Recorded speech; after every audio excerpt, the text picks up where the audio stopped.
Muy buenas equipo, bienvenidos una vez más al canal de Power Explosive Team. Hoy vamos a hablar sobre un tema que puede preocuparnos en estas fechas. Se acerca el verano y es probable que vayamos a ir de vacaciones, a un sitio en el que no tengamos nuestro lugar de entrenamiento habitual. Por lo tanto, igual no podemos entrenar. ¿Qué va a pasar si no entrenamos? En este vídeo os aclararemos qué es el desentrenamiento, qué lo causa y qué pérdidas podemos tener en las adaptaciones generadas por el entrenamiento.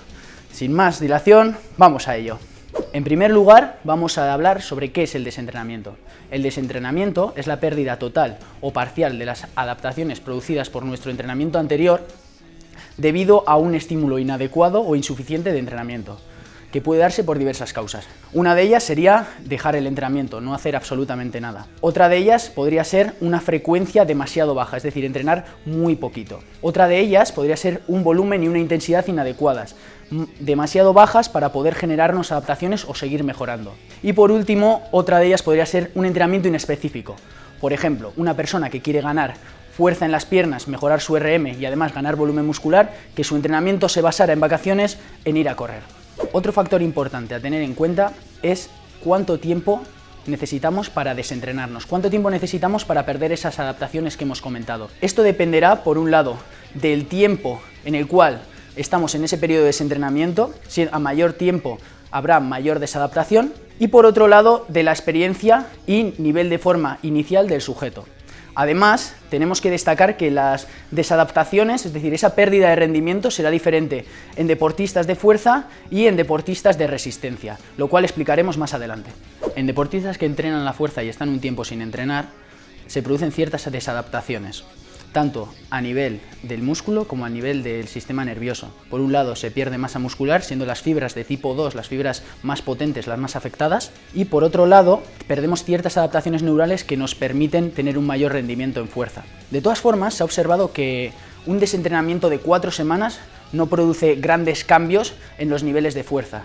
Sin embargo, en sujetos muy entrenados, se ha observado que en 2 semanas el nivel de fuerza excéntrica puede bajar y el pico de potencia también. En un estudio con halterófilos, que estuvieron 4 semanas sin entrenar, no se apreciaron grandes cambios significativos en el rendimiento en press de banca y en salto. Además, en sujetos con menos experiencia, al de 6 semanas tampoco se aprecian muchos cambios, no se aprecian esos cambios significativos, ese descenso del rendimiento muy grande que podemos temer todos, tanto en sección transversal del músculo como en rendimiento en fuerza. Por otro lado, si añadimos más tiempo a este periodo de desentrenamiento, si lo extendemos a 8 a 12 semanas, los descensos de fuerza, las pérdidas de adaptaciones son cada vez más grandes. Con lo cual, tenemos que tener muy en cuenta esto a la hora de planificar nuestros entrenamientos. Por lo tanto, resumiendo, en deportes de fuerza, un periodo de desentrenamiento de 4 a 6 semanas en personas con experiencia no genera tantas pérdidas como podemos pensar. Además, tenemos que tener en cuenta que a pesar de estar desentrenados durante mucho tiempo, nuestros niveles de fuerza no van a bajar por debajo de los niveles iniciales de antes de empezar a entrenar. ¿Por qué? Porque existe cierta forma física residual que va a ser siempre más alta que aquella forma física que teníamos antes de empezar a entrenar. En los deportistas de resistencia, las desadaptaciones producidas por un periodo de actividad son muy diferentes a aquellas producidas en los deportistas de fuerza. Por un lado, se reduce nuestro consumo máximo de oxígeno, que está estrechamente relacionado con el rendimiento en pruebas de resistencia. Además, se reduce el gasto cardíaco y se empeora la relación arteriovenosa. Por otro lado, tenemos que saber que en 4 semanas, en deportistas muy entrenados, se pierde entre un 4 y un 14% del consumo máximo de oxígeno, por lo que el descenso es mucho mayor, es mucho más rápido que en deportistas de fuerza. A partir de 4 semanas, ese consumo máximo de oxígeno puede caer hasta un 20%. Pero tenemos que saber el porqué de esta razón. ¿Por qué descendemos o por qué perdemos ese consumo máximo de oxígeno? Se debe a diferentes razones. En primer lugar, nuestro gasto cardíaco es menor. Este gasto cardíaco es menor porque el volumen de eyección, es decir, la sangre que expulsamos en cada pulsación del corazón, es menor. Por otro lado, el volumen de nuestra sangre, al no necesitarla para realizar nuestra actividad física, baja también, lo cual hace que llegue menos oxígeno a las células.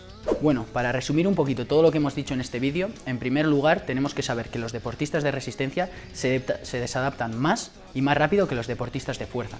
Por otro lado, tenemos que saber que si nos vamos una semana de vacaciones a la playa, por ejemplo, no tenemos que preocuparnos porque vayamos a perder nuestra forma física de una manera espectacular. Al fin y al cabo tenemos que tener en cuenta que en una semana las desadaptaciones que se pueden dar son muy pequeñas. Además, si durante esa semana mantenemos un estilo de vida saludable, nos movemos y comemos de manera adecuada, esas desadaptaciones prácticamente no se producirán y al volver a entrenar probablemente estemos más descansados y con más ganas que antes de irnos. Bueno, eso ha sido todo por hoy. Si os ha gustado, agradecemos muchísimo vuestra manita arriba y nada, nos vemos por el canal. Un abrazo.